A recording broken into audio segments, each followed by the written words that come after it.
Bonjour à tous et bienvenue dans cette nouvelle vidéo. Alors aujourd'hui, tout simplement, je vais vous expliquer un petit peu comment fonctionne une mortaiseuse à colonne. Alors ça sera de nouveau un peu théorique, mais c'est surtout vous montrer un petit peu les capacités que ce genre d'appareil peut vous apporter, à savoir que le principal travail de cette machine, c'est faire des mortaises.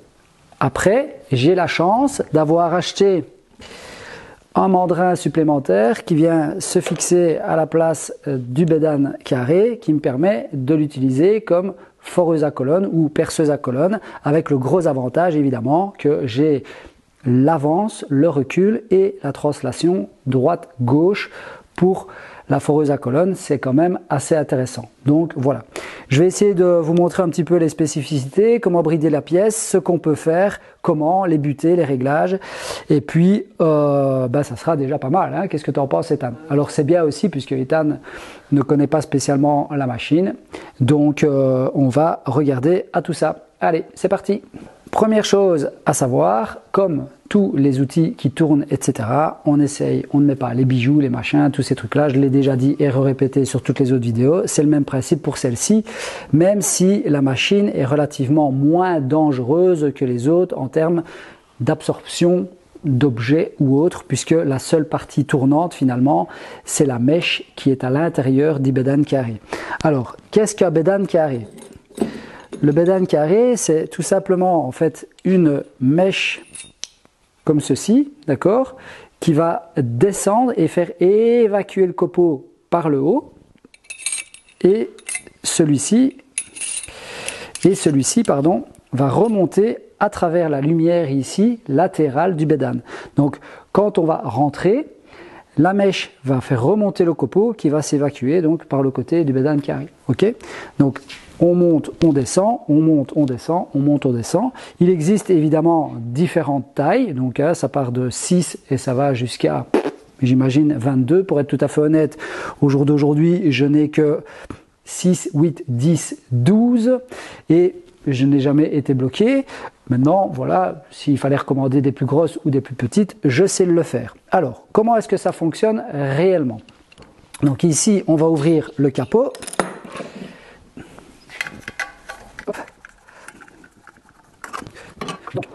On a ici un mandrin, on va dire, traditionnel, dans lequel on va venir y insérer donc la mèche intérieure. D'accord? Donc, je vais vous montrer. C'est le même principe donc qu'une foreuse normale. On va desserrer ici les trois côtés par les trois trous. Voilà. Ok. Voilà, donc ma mèche est libérée de son logement et je vais desserrer donc mon bédane carré. Ok. Alors, je mets toujours moi une pièce de bois quand je démonte pour éviter justement que ma mèche vienne percuter le métal de mon support de la mortaiseuse tout simplement. Alors, voilà, donc je le retire tout simplement. On a une bague ici bien spécifique du diamètre qui correspond à nos bédanes. Je sais qu'il existe plusieurs diamètres, je ne les connais pas par cœur, donc je ne vais pas vous induire en erreur. Alors, pour insérer le bédane carré, de nouveau, rien de bien compliqué.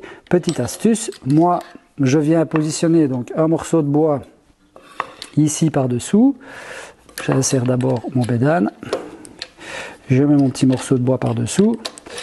Je le centre. Je monte ma mèche au maximum, ici, contre le support, mais je viens y insérer une cale de 3 mm.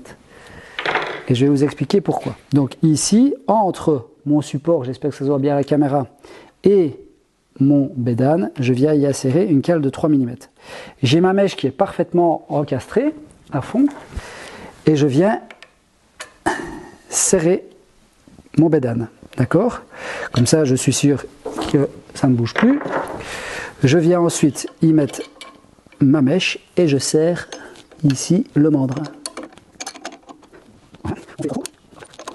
Une fois que ça c'est fait, je retire ma cale de 3 mm et je viens desserrer le support et je le remonte. Alors pourquoi est-ce que je fais ça? Parce que dans la notice, il est tout simplement expliqué qu'il faut un espace entre les pointes de mon bédane et ma mèche de 3 mm. Donc en venant insérer une cale de 3 mm entre le support de mon bédane carré et de la foreuse, on va dire ainsi, ou de son socle, d'accord, je remonte, j'ai ces fameux espaces. Donc c'est peut-être plus facile de vous l'expliquer directement sur la mèche. Je ne sais pas si tu as compris, Ethan. Donc ici, on a la mèche qui est parfaitement dans son logement vers le haut. Le fait d'avoir mis une cale de 3 mm, au moment où je la relève, tac, elle se remonte, donc la mèche redescend, si vous préférez, de 3 mm. Et donc on doit avoir 3 mm entre cette partie-là et la pointe ici du bédane. Ok ? Donc ça, c'était pour la mise en place du bédane carré. Ensuite, on va devoir l'aligner. Donc ici, étant donné qu'on a des faces carrées, il faut qu'elles soient fatalement parallèles et perpendiculaires au morceau de bois. D'accord ?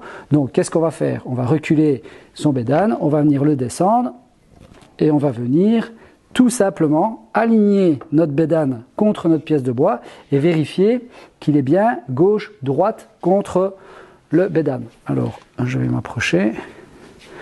Donc ici, il faut bien vérifier qu'on est bien à plat contre notre pièce de bois, tout simplement. Si ce n'était pas le cas, on desserre tout simplement la vis ici, on fait pivoter notre bédane gauche-droite et puis on resserre tout simplement. Une fois qu'on a installé notre bédane carré, on va refermer tout simplement le logement pour éviter qu'il y ait des crasses au niveau du mécanisme qui n'est tout simplement qu'un engrenage pour permettre de monter et descendre notre fraise.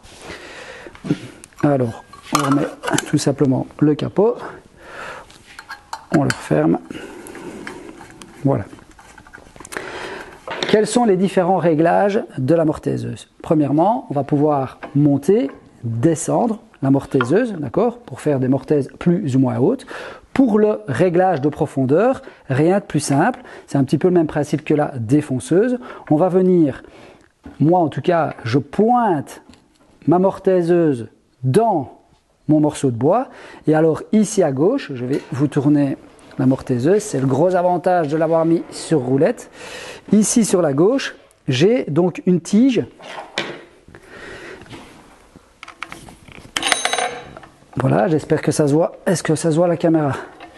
Donc ici, moi j'ai une tige qui me permet de mesurer. Donc, admettons, je veux faire une profondeur de mortaise de 20 mm. Eh bien, je vais mesurer de mon socle ici à ma tigelle 20 mm. Et puis, je vais refermer tout simplement. Quand je vais lancer la machine, fatalement, ma mortaise pourra redescendre de cette distance-ci comme une défonceuse. Ok? Donc jusque-là, rien de bien compliqué. Je pense qu'ici, je peux faire des profondeurs jusqu'à 9 cm, si mes souvenirs sont bons, mais je ne vous le garantis pas parce que je ne connais pas spécialement les caractéristiques par cœur. Donc ça, c'est pour le réglage de profondeur. Ensuite, j'ai le réglage latéral. Donc ici, déjà, on a une première butée à gauche, d'accord, qui nous permet donc de régler la mortaise vers la gauche en butée. Donc j'ai la même chose ici à droite qui me permet pareil de régler en fonction de ma mortaise. Donc butée à droite et butée à gauche, tout simplement avec une certaine distance donc de battement sur la gauche et la droite. J'ai la même chose sur la partie avant et arrière, donc ça c'est la poignée qui permet de faire aller à gauche et à droite avec les deux butées, et j'ai exactement le même type de réglage vers l'avant ou vers l'arrière avec les deux petites butées ici. Donc je peux venir bloquer ma butée ici, j'ai une mortaise de 2 cm à faire par exemple où je m'aligne par rapport au trait que j'ai fait sur mon bois, je viens mettre la deuxième butée contre, je bloque et j'ai ainsi la taille pile poil qu'il me faut. Admettons, j'ai toute une série de mortaises à faire, donc j'ai ma butée à droite, ma butée à gauche, ma profondeur de mortaise avant-arrière, mais j'ai toute une série. Alors vous allez me dire, comment est-ce que je vais faire pour repositionner chaque fois la pièce au même endroit, etc. Alors il existe ce genre de petite extension de butée que je vais pouvoir venir mettre ici à droite ou à gauche, donc je peux la dévisser et aller la positionner à gauche, tout simplement, je viens bloquer, je mets ma pièce, hop, je continue à faire mes mortaises, je prends la suivante, je viens la positionner et j'ai à chaque fois ma petite butée pour me permettre de travailler à droite ou à gauche, hein, puisque je peux les retourner évidemment.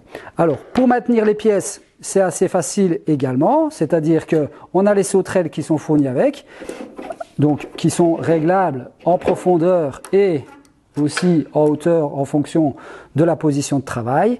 Et alors, le socle ici bénéficie aussi d'une presse qui me permet de serrer ma pièce contre la partie ici en angle de la mortaiseuse. Le socle ici, il a 3 positions. Donc ici, je suis à la position maximum vers le haut, par exemple, si j'ai des pièces qui font 5-6 cm. Mais par contre, je peux le redescendre de plusieurs positions. Donc j'ai juste des vis ici en dessous. Donc tu peux te rapprocher, Ethan.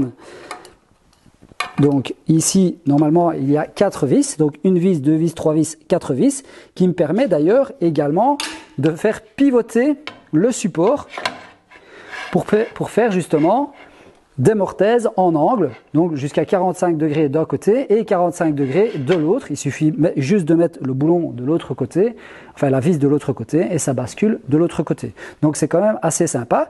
Moi je le mets évidemment toujours avec les 4 boulons, mais pour la vidéo j'ai mis un seul boulon pour avoir plus facile démonter et gagner un petit peu de temps au démontage. Donc comme je disais, on sait faire pivoter à droite et à gauche.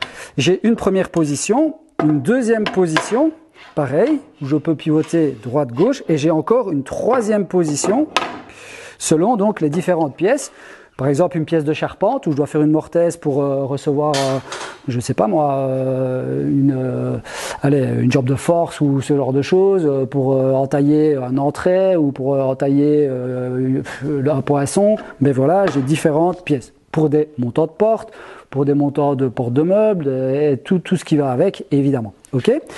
Donc ça, c'est pour le socle de base. Gros avantage sur cette mortaiseuse, c'est que j'ai pris le socle ou le bâti qui fonctionne aussi pour les portes. Donc la partie basse ici, elle me permet de positionner des portes de différentes hauteurs, donc avec les petits supports ici qui sont amovibles et qu'on vient positionner à l'endroit qu'on souhaite. Donc admettons, voilà, je vais remonter ici mon socle, hop, hop, si je le mets à la même hauteur, ça va mieux. Voilà. Et on va considérer que ceci est une porte. Voilà, tout simplement, je viens positionner ma porte et je peux par exemple mortaiser pour des serrures ou de la quincaillerie bien particulière, comme par exemple les portes pivotantes que vous aviez vues.